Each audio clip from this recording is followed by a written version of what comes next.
It-tluq tagħna mill-Unjoni Ewropea mhux se jaffettwa ħażin ir-relazzjoni storika li dejjem kellna ma' Malta. Anzi rridu naħdmu aktar flimkien biex nassiguraw aktar paċi fil-Mediterran. Dan intqal f'konferenza tal-aħbarijiet mis-Segretarju għad-Difiża tar-Renju Unit Michael Fallon wara laqgħa bilaterali mal-Ministru għall-Intern u s-Sigurtà Nazzjonali Carmelo Abela.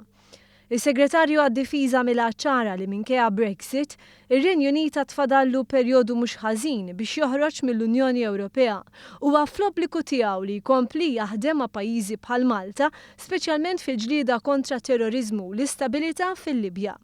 Il-Ministru Abela attenna l-impenn tal-Gvern Malti li jsaħħaħ ir-relazzjonijiet tagħna mar-Renju Unit anke f'dak li għandu x'jaqsam mal-opportunitajiet tal-Forzi Armati.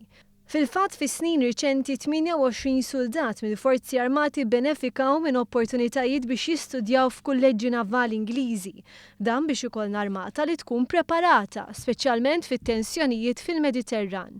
Aħna fil-fatt li jridu nagħmlu anki nħarġu lill-Libyan Coast Guard biex huma wkoll ikun jistgħu jikkontribwixxu anki fil-kontroll tal-immigrazzjoni li titlaq mill-Libja.